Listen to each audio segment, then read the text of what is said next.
Hi friends, இன்றைக்கி நம்ம இந்த ட்ராமாவோட அடுத்த எபிசோட் தான் பார்க்க போகிறோம். ஸோ லாஸ்ட் எபிசோடில் இதுவரை பார்த்துருந்தோம் அப்படின்னா இவங்க வந்துட்டு நர்சிங் ஹோமுக்கு ஷிஃப்ட் ஆக போகிறாங்க. ஸோ அப்படியே மார்னிங் போல் காட்டுறாங்க. எல்லா திங்ஸுமே பேக் பண்ணி எல்லோரும் கீழே வந்துட்டுருக்காங்க. அப்போது ஹீரோ வந்து சொல்லிகிட்ருக்கேன், ஆண்டி நீங்கள் ஃபஸ்ட்டு முன்னாடி போங்க, நான் ஹீரோன்ட்ட கொஞ்சம் பேசணும் அப்படின்ட்டு. ஸோ இவ வந்து சொல்லிகிட்ருக்கா, எல்லாருமே நர்சிங் ஹோம் வந்துடுவாங்க, ஸோ நீ தனியாக இருந்துப்பியா அப்படின்னு. அட நான் அதை பார்த்துக்கிறேன், உனக்கு ஏதாவது பிரச்சனை அப்படின்னா கண்டிப்பாக நீ என்ன கால் பண்ண அப்படின்ட்டு. அந்த நேரம் பார்த்தீங்கன்னா குவாங் உள்ளே வந்துட்டுருக்கான். சார் டாக்டருமே வந்துட்டார் அப்படின்னு. சரி சரி ஓகே, எல்லாருமே ஒன்றா போயிட்டு வாங்க அப்படின்ட்டு. இவன் பார்த்தீங்கன்னா அப்படியே ஹீரோயினை ஹக் பண்ணிக்கிறான், கொஞ்சம் பார்த்து பத்திரமா இரு அப்படின்னு. இவளும் பார்த்தீங்கன்னா சரிப்பா சரி அப்படின்ற மாதிரி தான் சொல்லிகிட்ருக்கா. அவன் அங்கேருந்து போகும்போது இவனுக்கு பார்த்திங்கன்னா ரொம்பவே கஷ்டமாக இருக்குது, அவளை விட்டு பிரியுறதில்ல. அப்படியே அந்த நர்சிங் ஹோமாக தான் காட்டுறாங்க. ஆல்ரெடி எல்லாருமே வந்து எல்லா ஃபார்மாலிட்டிஸுமே முடிச்சிட்ருக்காங்க. ஹீரோயின் அந்த டாக்டருக்கு தான் ரொம்பவே தேங்க்ஸ் எல்லாம் சொல்லும்போது, அட எப்போவுமே பண்ணுற வேலை தான்ப்பா, எனக்கு பெருசாலாம் ஒன்றும் தெரியல அப்படின்ட்டு. இதுக்கப்புறம் அவங்க அம்மாவை அந்த டாக்டர் பார்த்திங்கன்னா செக் பண்ணிகிட்ருக்காங்க. அப்போ டாக்டர் வந்து கேட்குறான், என்னாச்சு, ஏதாவது டிஃபிகல்ட்டாக இருக்குமோ? அதெல்லாம் ஒன்றும் இல்லைப்பா, 2 ஸ்டேஜில் இவங்களோட மெமரிஸ் எல்லாமே ரிட்டன் வந்துடும் அப்படின்ட்டு. ஸோ எல்லோரும் ஹாப்பி ஆகிடுறாங்க. அந்த சைடு ஹீரோவை காட்டுறாங்க. இவன் பார்த்தீங்கன்னா மீட்டிங் போட்டு பேசிகிட்டு இருக்கான். ஏன்னா ஃபண்டிங் ப்ராப்ளம் கொஞ்சம் இருக்குல்ல, அதெல்லாம் கொஞ்சம் சால்வ் பண்ணோம் அப்படின்ட்டு. அப்போ பிஏ பார்த்தீங்கன்னா ஒரு மெயில் வந்திருக்கு சார் அப்படின்ட்டு காட்ட இவனுக்கு நல்லாவே தெரியுது. ஏன்னா ஜியாங்கோட அப்பா தான் அர்ஜெண்ட்டாக ஒரு போர்ட் மீட்டிங் ஒன்று அரேஞ்ச் பண்ண சொல்லியிருக்காங்க. இது வந்துட்டு நம்ம ஹீரோவை இந்த பொசிஷன்லேருந்து தூக்கிறதுக்கான மீட்டிங் தான். அவனுக்காக கட்டுப்பாயிட்டுருக்கு. ஸோ வீட்டில் வந்துட்டு அப்படியே பாக்ஸிங்லாம் ஹெவியாக பண்ணிகிட்டு இருக்கும்போது குவாங் பார்த்தீங்கன்னா முன்னாடி வந்து நின்றுட்டுருக்கான். இங்கே பாருங்கள் சார், இந்த மாதிரி உங்களை ஹர்ட் பண்ணாமல் என்ன பண்ணுனா இந்த விஷயங்கள் சால்வ் ஆகும் அப்படின்றத யோசிங்க. இல்லைடா, எந்த ஒரு விஷயங்களுமே மாறாது, அவர் நிறைய விஷயங்களை வந்துட்டு பண்ணிட்டாரு, என்ன இந்த பொசிஷன்லேருந்து தூக்கணும் அப்படின்ட்டு. எல்லா விஷயங்களுமே கையை மீறி போயிடுச்சு, இதுக்கப்புறம் நடக்கிறது அப்படியே நடக்கட்டும் அப்படின்ட்டு. குவாங்குக்கா என்ன சொல்கிறதுனே தெரியல. மறுநாள் பார்த்தீங்கன்னா இந்த மீட்டிங் தான் போயிட்டுருக்கு. ஜியாங்கோட அப்பா பார்த்தீங்கன்னா அப்படியே பெரிய இவன் மாதிரி பேசிகிட்டு இருக்கான். இந்த மாதிரி சிச்சுவேஷன் போயிட்டே இருந்தது அப்படின்னா நம்ம கம்பெனி வந்துட்டு சுத்தமாக டல்லாகிடும். ஸோ அதுக்கான முயற்சிகள் நம்ம பண்ணியே ஆகணும் அப்படின்ட்டு. உடனே அந்த அல்லக்கை பார்த்தீங்கன்னா, ஆமாம் இந்த மாதிரி போச்சு அப்படின்னா தலையில் துண்டை போட்டுட்டு தான் போக முடியும் அப்படின்ட்டு. ஹீரோ பார்த்தீங்கன்னா பார்க்குறான், இதத்தனாடா அவனும் சொன்னான், நீ ஏன்டா ரிப்பீட் மூலம் சொல்லிகிட்ருக்க அப்படின்னு. ஸோ இதுக்கான ஒரே வழி, எனக்கு தெரிஞ்ச 3 கம்பெனிஸ் இருக்குது. அது 3 வந்துட்டு நம்மளுக்கு இன்வெஸ்ட் பண்ணாங்க அப்படின்னா கண்டிப்பாக நம்மளுக்கு ஒரு அமௌண்ட் கிடைக்கும். அதை வச்சு ஓரளவுக்கு நம்ம வந்து சமாளிச்சிடலாம் அப்படின்ட்டு. உடனே அந்த இலக்கை பார்த்தீங்கன்னா, அட்டட்டட்டா இதெல்லவா பிளானு, நீங்கள் தான் அந்த கம்பெனியை காப்பாற்ற வந்த சேவியர் அப்படி இப்படின்னு சொல்ல அவன் பார்த்திங்கன்னா அப்படியே ஒரு பெருமையாக இருக்கான். இன்னொரு இலக்கை இருப்பான் பார்த்திங்கன்னா, அவன் இருந்துருச்சு, எனக்கு தெரிஞ்சு நீங்கள் தான் இந்த போஸ்டிங்க்கு கரெக்டாக இருப்பீங்கன்னு நினைக்கிறேன், ஆனால் ஹீரோலாம் சரியாக இருக்க மாட்டான், இவனால தான் இவ்வளோ லாஸ் ஆயிடுச்சு அப்படின்ட்டு. ஹீரோக்கா என்ன சொல்கிறதுனே தெரியல. இதை நான் அக்செப்ட் பண்ணிக்கிறேன், நான் வந்ததுக்கப்புறம் தான் இந்த மாதிரி ஃபண்டு ப்ராப்ளம் எல்லாமே வந்தது. ஸோ நீங்கள் எல்லோரும் என்ன முடிவெடுக்கிறீங்களோ அதுக்கு நான் வந்துட்டு ஓகே சொல்கிறேன் அப்படின்ற மாதிரி சொல்கிறான். இதை கேட்ட உடனே ஜியாங் அப்பாவுக்கு பார்த்தீங்கன்னா அப்படியே குழு குழுன்னு இருக்குது. ஓகே, அப்போ நெக்ஸ்ட் மீட்டிங்கில் நம்ம ஓட்டிங் பண்ணி முடிச்சிடலாம் அப்படின்ட்டு. ஹீரோவுக்கு ரொம்பவே கஷ்டமாக இருக்குது. இதை பார்த்தீங்கன்னா பிஏ பார்க்குறான், அவனுக்கு ரொம்பவே கஷ்டமாக இருக்குது. அந்த சைடு ஜியாங்க காட்டுறாங்க. இது பார்த்தீங்கன்னா வீடியோ கேமெல்லாம் விளாண்டுட்டுருக்கு. அந்த நேரம் ஹீரோயின் உள்ளே வந்துட்டுருக்கா. டேய் என்னடா பண்ணிகிட்ருக்க, நீ என்னம்மா இங்கே பண்ணுற அப்படின்ட்டு. இவ பார்த்தீங்கன்னா கொஞ்சம் ஃப்ரூட்ஸ் எல்லாம் கொண்டு வந்திருக்கா, இதை சாப்பிடு அப்படின்ட்டு.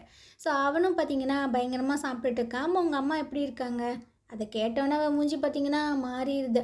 எங்கள் அம்மா ஓகே தான், கொஞ்ச நாளில் சரி ஆயிடுவாங்க, ஆனால் அவங்க வந்துட்டு நிறைய விஷயங்களை ரொம்பவே மறைக்கிறாங்களோ அப்படின்ற மாதிரி தெரியுது.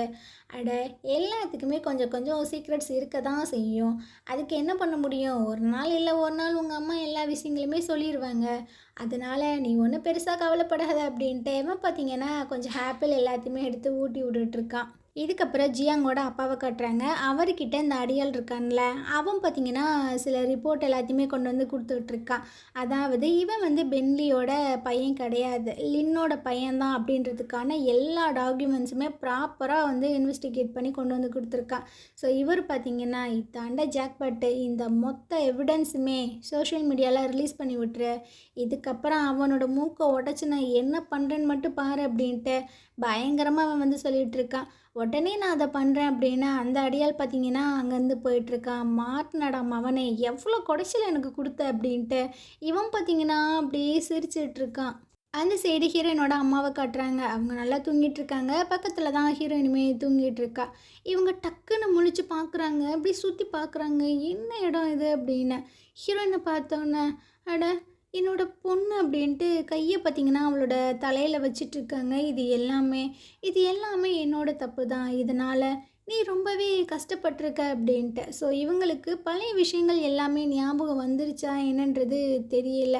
ஸோ அப்படியே பார்க்கும்போது அவள் பார்த்தீங்கன்னா கண் முழிக்கிற மாதிரி தெரியுது. இந்த அம்மா வேகமாக அப்படியே படுக்கிற மாதிரி ஆக்டிங் எல்லாம் போட்டுட்ருக்கு. இவளும் அப்படியே எந்திரிச்சு பார்க்குறா. அவங்க அம்மா தூங்கிட்டு தானே இருக்காங்க. ஸோ பெட்ஷீட் எல்லாத்தையுமே கவர் பண்ணிவிட்டு இவ பார்த்தீங்கன்னா திரும்பவுமே தூங்க ஸ்டார்ட் பண்ணிடுறா. இவங்க அப்படியே வாயை பொத்திட்டு பயங்கரமாக அழுதுட்டு இருக்காங்க. அப்படி மறுநாள் காட்டுறாங்க. அவங்க அம்மாவை பெட்டில் காணோம். ஸோ இவளும் அம்மா அம்மா அப்படின்ட்டு கூப்பிட்டு பார்க்குறான். யாரையுமே காணோம். இவளுக்கு பார்த்தீங்கன்னா இருக்க பயமாயிட்டே இருக்குது.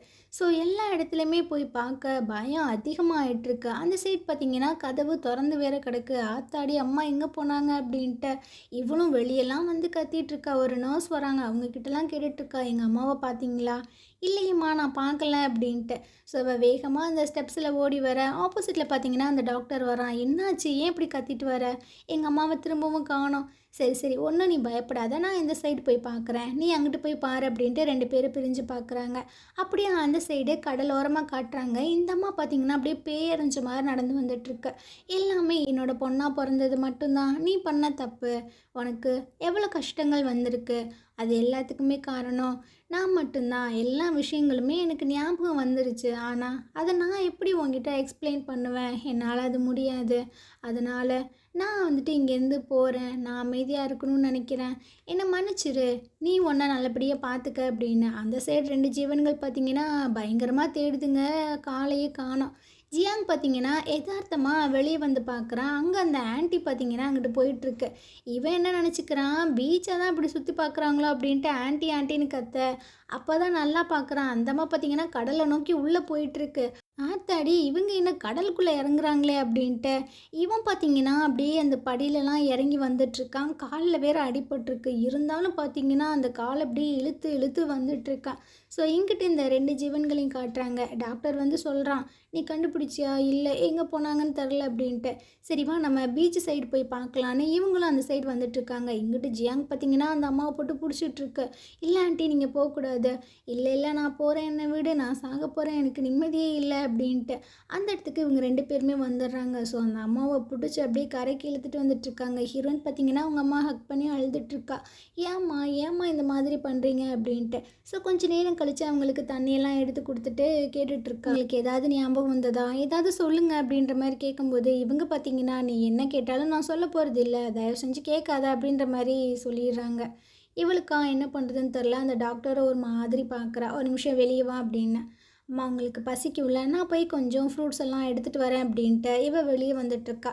அப்போ டாக்டர் பார்த்தீங்கன்னா உங்கள் அம்மா வந்து சூசைட் பண்ண போனாங்க அப்படின்ற விஷயங்களை யார்கிட்டேயும் சொல்ல வேண்டாம், ஜியாங்கிக்கிட்டேயுமே சொல்லிடு அப்படின்ட்டு அவன் பார்த்தீங்கன்னா போயிடுறான். நீ போ, ஏதாவது பேசு, உங்கள் அம்மா தனியாக இருந்தாங்கன்னா பேசுவாங்க அப்படின்ட்டு. இவளும் அந்த ஃப்ரூட்ஸ் எல்லாத்தையுமே கொண்டு வந்துட்டு கேட்குறா. அம்மா இப்போ நீங்களும் நானும் தான் இருக்கோம், ஸோ நீங்கள் ஏதாவது என்கிட்ட சொல்லணுமா அப்படின்ட்டு. அவங்க பார்த்தீங்கன்னா எனக்கு எல்லா விஷயங்களுமே ஞாபகம் வந்துருச்சு, ஆனால் என்னால் உங்ககிட்ட எதுவுமே எக்ஸ்பிளைன் பண்ண முடியாது, ப்ளீஸ் என்னை புரிஞ்சுக்கோ அப்படின்ட்டு. இவளுக்கா என்ன சொல்கிறதுன்னு தெரில. சரிம்மா நீங்கள் எதுவுமே என்கிட்ட சொல்ல வேணாம், அதுக்கான அவசியமும் கிடையாது. ஆனால் ஒரே ஒரு விஷயத்த மட்டும் ஞாபகம் வச்சுருங்க, எந்த காரணம் கொண்டும் நீங்கள் என்னை விட்டு மட்டும் போகவே கூடாதுமா அப்படின்ட்டு சொல்லிகிட்ருக்கா. இவங்களுக்கா ரொம்ப கஷ்டமாயிடுது. சரிம்மா நான் எங்கேயுமே போக மாட்டேன் அப்படின்ட்டு 2 பேரும் பார்த்தீங்கன்னா ஹக் பண்ணிக்கிறாங்க. இங்கே நடந்த விஷயங்கள் எல்லாத்தையுமே டாக்டர் பார்த்தீங்கன்னா ஹீரோவுக்கு கால் பண்ணி சொல்லிகிட்ருக்கான். அவனுக்கா பயங்கர ஷாக்கு. ஏன் அந்த மாதிரி ஆன்ட்டி பண்ண போனாங்க? அதான் எனக்கும் தெரியல. நான் ஹீரோன்ட்ட சொல்லியிருக்கேன், இந்த விஷயங்களை பற்றி யார்கிட்டையுமே சொல்லாத, அப்புறம் ஜியாங்கிக்கிட்டையுமே இதை சொல்லிடு அப்படின்ட்டு. சரி நல்ல விஷயங்கள் தான் பண்ணியிருக்கீங்க. நாளைக்கு நான் ஒரு சைக்காட்டிஸ்ட்டை வர சொல்லியிருக்கேன், அவங்கள எக்ஸாமின் பண்ணி பார்க்கலாம், நீங்களும் வந்து பாருங்கள் அப்படின்ட்டு. சரி ஓகே அப்படின்ட்டு தான் அவன் ஃபோனை வச்சிடறான். ஆனால் யோசிக்கிறான், எதுக்கு இவங்க சூசைட் பண்ணுற அளவுக்கு போனாங்க, அப்படி என்ன இருக்கும் அப்படின்ட்டு. அந்த சைட் ஜியாங் பார்த்தீங்கன்னா காலை பிடிச்சி அப்படியே அமுக்கிட்டு இருக்கான். ரொம்பவே பெயினாக இருக்கும் போல். அந்த இடத்துக்கு ஹீரோயின் வந்தோடனே இவன் பார்த்தீங்கன்னா அப்படியே வலிக்காத மாதிரி கேஷுவலாக உட்காந்துட்டு இருக்கான். என்னப்பா உனக்கு வலிக்குதா? அட அதெல்லாம் ஒன்றும் இல்லை, சரி எங்கள் அம்மாவை சேவ் பண்ணதுக்கு ரொம்பவே தேங்க்ஸ். அட என்ன ஃபார்மில் தேங்க்ஸ் எல்லாம் சொல்லிகிட்டு இருக்க, நம்ம 2 பேரும் ஃப்ரெண்ட்ஸ் தானே அப்படின்ட்டு. சரி நான் உங்ககிட்ட ஒரு ஃபேவர் கேட்கணும். எங்கள் அம்மா இப்போ நடந்துச்சுல்ல அந்த விஷயங்கள் எதுவுமே யார்கிட்டையும் சொல்லாத. நான் யார்கிட்ட சொல்ல போகிறேன், இதெல்லாம் நீ என்கிட்ட சொல்லணுமா? அதெல்லாம் நீ ஒன்றும் நினச்சி வருத்தப்படாத, எல்லாத்தையும் நான் பார்த்துக்கிறேன் அப்படின்ட்டு. சரி நான் இங்கேருந்து போகிறேன் அப்படின்னா அவங்க இருந்து போக ஜியாங் பார்த்தீங்கன்னா அவளை ஒரு மாதிரி பார்த்துட்ருக்கான். மறுநாள் பார்த்தீங்கன்னா அந்த சைக்காட்டிஸ்ட் வந்து அவங்கள எக்ஸாமின் பண்ணிகிட்ருக்காங்க. இந்த ரூமில் நீங்களும் நானும் மட்டும்தான் இருக்கோம். ஸோ நீங்கள் என்ன ஒரு பெஸ்ட்டு ஃப்ரெண்டாக நினச்சி உங்கள் மனசில் இருக்கிற விஷயங்களை ஷேர் பண்ணலாம் அப்படின்னு. ஆனால் அந்த மாதிரி ரொம்பவே உஷாராக இருக்குது. அப்படியா, சரி சரி சரி சரி நீங்கள் எதுக்காக சூசைட் பண்ணுறதுக்கு போனீங்க? யாருக்காவது பயந்து போனீங்களா? யார்கிட்டையுமே நம்ம மாட்டக்கூடாதுன்னு நினச்சிங்களா அப்படின்ட்டு. அப்படியும் சொல்லலாம் சிம்பிளாக அப்படின்ட்டு ரொம்ப உஷாராக பதில் சொல்லிகிட்ருக்கு. ஸோ வெளியே டாக்டரும் ஹீரோயினும் பேசிகிட்டு இருக்காங்க. எங்கள் அம்மா குணமாயிருவாங்கல்ல, அவங்களுக்கு ஒரு பிரச்சனையும் இருக்காதுல்ல அப்படின்ட்டு. அதெல்லாம் ஒன்றும் இருக்காது அப்படின்னு பேசிகிட்டு இருக்கும்போதே இவங்க 2 பேரும் வெளியே வர ஹீரோயின் போயிட்டு கேட்குறா, டாக்டர் ரொம்பவே தேங்க்ஸ், நாங்கள் சொன்னோன்னே நீங்கள் இங்கே வந்துட்டீங்க அப்படின்னு. அந்த டாக்டர் வந்து சொல்லிகிட்டு இருக்கான், ஃபஸ்ட்டு அம்மாவை கூட்டிகிட்டு போ, நான் இவங்ககிட்ட கொஞ்சம் பேசுகிறேன் அப்படின்னு. அந்த சைக்காட்டிஸ்ட் வந்து சில விஷயங்களை சொல்கிறாங்க. அவங்க நிறைய விஷயங்களை வந்து ஹைட் பண்ணுறாங்க. ஸோ மறைக்கணும்னு நினைக்கிறாங்க. நம்ம கொஞ்சம் கொஞ்சம் தான் அவங்ககிட்ட இருந்து விஷயங்களை வாங்க முடியும், ஒரே டைமில் நம்ம ஃபோர்ஸ் பண்ண முடியாது அப்படின்ட்டு. அவனும் பார்த்திங்களா தேங்க்ஸ் எல்லாம் சொல்லி அந்த டாக்டரை அங்கேருந்து அமுச்சு வைக்கிறான். அதே சமயம் ஹீரோ பற்றின அந்த விஷயங்கள் பார்த்திங்கன்னா ஆர்டிக்கலாக ரிலீஸ் ஆகுது. இதை ஃபஸ்ட்டு அந்த லின்னு தான் பார்க்குறாங்க. அவங்களுக்கா தூக்கி வாரி போட்டுருது, எவன் பண்ண வேலைடா இது அப்படின்ட்டு. ஸோ அப்போ இவங்களுக்கு ஒரு ஃபோன் கால் வருது, மேடம் வெளியே நிறைய ரிப்போர்ட்டர்ஸ் வந்திருக்காங்க இந்த ஆர்டிக்கலை பற்றி கேட்க அப்படின்னு. இங்கே பாரு, இந்த விஷயத்தை பற்றி பேசுகிறதுக்கு இதுக்கப்புறம் எனக்கு கால் பண்ணாத, யார் வந்து கேட்டாலும் நான் இங்கே இல்லைன்னு சொல்லிடுறேன் அப்படின்ட்டு அவங்க ஃபோனெல்லாம் சுவிட்ச் ஆஃப் பண்ணிகிட்ருக்காங்க. இந்த நியூஸ் எல்லாத்தையுமே ஹீரோவும் பார்த்திங்கன்னா காரில் வரும்போது பார்த்துட்டு தான் இருக்கான். அவனுக்கா ஷாக் ஆகிடுது. இவங்க நம்மளை சும்மாவே இருக்க விட மாட்டாங்க போலையப்பா, நம்மளை கதற விட்டுட்டே இருக்காங்களே அப்படின்னு. அந்த நேரம் பிஏ பார்த்தீங்கன்னா கால் பண்ணி சொல்லிகிட்டு இருக்கான், இந்த மாதிரி ஜியாங்கோட அப்பா அவங்களுக்காக தான் வெயிட் பண்ணிகிட்ருக்காங்க, மீட்டிங் நடக்குது, தெரியும் தெரியும் நானும் வரேன் அப்படின்ட்டு. இவன் பார்த்தீங்கன்னா நேராக வந்துட்டுருக்கான். அந்த மீட்டிங்கில் காட்டுறாங்க ஜியாங்கோட அப்பா பார்த்தீங்கன்னா, நீங்கள் இந்த நியூஸ் எல்லாத்தையுமே பார்த்துருப்பீங்கன்னு நம்புகிறேன். அட ஆமாம் ஆமாம், நான் இந்த மாதிரி விஷயங்கள்லாம் எதிர்பார்க்கல, இப்படி ஒரு சீக்ரெட் இந்த ஃபேமிலிக்குள்ளே ஒளிஞ்சிருக்குமா? ஆமாப்பா, நானும் எதிர்பார்க்கல. ஆனால் இப்போது நீங்கள் எல்லாருமே நல்ல முடிவு எடுப்பீங்கன்னு நினைக்கிறேன் அப்படின்ட்டு. அந்த நேரம் கரெக்டாக பார்த்தீங்கன்னா ஹீரோவும் உள்ளே வந்துட்டு வேகமாக இவர் பார்த்தீங்கன்னா அந்த நியூஸை தூக்கிட்டு போயிட்டுருக்காரு. இங்கே பார்ப்பா, இந்த மாதிரி ஆர்டிக்கல் ரிலீஸ் ஆகிறதுனால நம்ம கம்பெனியோட ரெப்புடேஷன் தான் ஸ்பாயில் ஆகுது அப்படின்னு. ஹீரோ பார்த்தீங்கன்னா ஒரு மாதிரி சிரிக்கிறான். ஃபஸ்ட்டு இது வந்து என்னோடய பர்சனல் விஷயங்கள், இதையும் கம்பெனியும் கம்பேர் பண்ணாதீங்க, அது நான் பார்த்துக்கிறேன், உங்களுக்கு இது அவசியம் இல்லை அப்படின்னு. வேகமாக அந்த அல்லக்கை பார்த்தீங்கன்னா, என்ன இப்படி சொல்கிறீங்க, உங்களோட ஐடென்டிட்டி வந்துட்டு ரொம்பவே முக்கியம், அது வந்துட்டு நாங்கள் பேச தான் செய்வோம், அது கம்பெனியோட ஃப்யூச்சரும் கூட தான். இங்கே பாருங்கள், நீங்கள் வந்து பென்லியோட பையனே கிடையாது, அப்போ உங்களுக்கு இந்த ஷேர்ஸுமே கிடையாது, நீங்கள் இந்த பொசிஷனில் இருக்கவே தகுதி இல்லை அப்படின்ட்டு. ஹீரோ பார்த்தீங்கன்னா, அவர் என்னோட அப்பா, நான் அவரோட பையன், சரிங்களா? இதை நான் யார்கிட்டேயும் வந்துட்டு எக்ஸ்பிளைன் பண்ணணும் அவசியம் கிடையாது. உங்கள் எல்லாத்துக்குமே நான் பேசிக் நாலேஜை கற்றுக் கொடுக்கணுமா என்ன, அடுத்தவங்களோட விஷயத்தில் தலையிடக்கூடாது அப்படின்னு. வேகமாக ஜியாங்கோட அப்பா பார்த்தீங்கன்னா, எனக்கு நல்லாவே தெரியும்ப்பா, அதுக்கு வந்துட்டு வாய்ப்பே இல்லை, ஏதோ தப்பான நியூஸ் தான் வெளியே வந்திருக்குன்னு நினைக்கிறேன், ஏன்னா நான் கண்கூட பார்த்துருக்கேனே, நீ சின்ன வயசுலேருந்து எப்படி வளர்ந்த, உங்கள் அப்பா கூட எந்த மாதிரி ரிலேஷன்ஷிப் இருந்தது அப்படின்னு. இவன் பார்த்தீங்கன்னா சிரிக்கிறான். எல்லாருமே எனக்கு ஆப்போசிட்டாக இருக்கும்போது நீங்கள் மட்டும் எனக்கு சப்போர்ட் பண்ணுறீங்க, ஏன் அந்த டிஎன்ஏ சர்டிஃபிகேட்டை பார்த்தும் கூட நீங்கள் எனக்கு சப்போர்ட் பண்ணுறீங்க அப்படின்னா எனக்கு ரொம்பவே ஹாப்பியாக தான் இருக்குது அப்படின்ட்டு. உடனே அந்த அல்லக்கை பார்த்தீங்கன்னா, இவனோட ஐடென்டிட்டி இப்போ ரிலீஸ் ஆனதுனால நம்ம கம்பெனியோட ரெப்புடேஷன் மொத்தமாகவே க்ளோஸ் ஆகிடுச்சு. இதுக்கப்புறம் இவன் இந்த பொசிஷனில் இருக்கக்கூடாது அப்படின்றத நான் நினைக்கிறேன், நீங்களாம் என்ன நினைக்கிறீங்க அப்படின்ட்டு. வேகமாக ஜியாங்கோட அப்பா பார்த்தீங்கன்னா, நானும் ஒரு விஷயத்த ஸ்ட்ராங்காக சொல்லணும்னு நினைக்கிறேன், இதுக்கு முன்னாடியும் நீ நிறைய இஷ்யூஸை வந்து கொண்டு வந்த, ஆனாலும் போர்டு மெம்பர்ஸ் பார்த்தீங்கன்னா ஒன்று அந்த பொசிஷன்லேருந்து தூக்கலை, இப்போ வந்து இந்த விஷயங்கள் ரொம்ப பெருசாகவே இருக்குது, இந்த கம்பெனியோட ரெப்புடேஷனை வந்துட்டு ஃபுல்லாகவே பாதிக்கிற மாதிரி இருக்குது.